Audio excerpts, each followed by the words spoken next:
అట్టడుగు వర్గాల ప్రజలకు గొంతుకయ్యాడు. అతనే బిఆర్ అంబేద్కర్ గారు.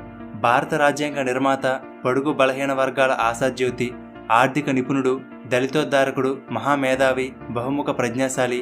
ఇలా ఆయన గురించి ఎంత చెప్పినా తక్కువే.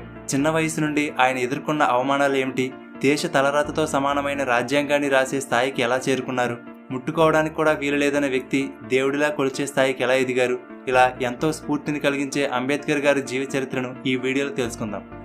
1891వ సంవత్సరం ఏప్రిల్ 14వ తేదీన రామ్జీ మాలోజీ సక్పాల్ మరియు భీమాబాయ్ అనే ఇద్దరు దంపతులకు మధ్యప్రదేశ్లోని మావు గ్రామంలో మహర్ కులంలో అంబేద్కర్ గారు జన్మించారు. అప్పట్లో ఈ కులం వారిని అంటరాని వారిగా పరిగణించేవారు. 14 మంది సంతానంలో ఈయన చివరివాడు. ఈయన పూర్తి పేరు భీమ్రావ్ రామ్జీ అంబేద్కర్. ఈయన తండ్రి బ్రిటిష్ ఆర్మీలో సుబేదార్గా పనిచేసేవారు. అంబేద్కర్ గారికి 2 సంవత్సరాల వయసు ఉన్నప్పుడు వాళ్ళ నాన్నగారు ఉద్యోగంలో పదవీ విరమణ పొందడంతో కుటుంబమంతా ముంబైకి వెళ్లి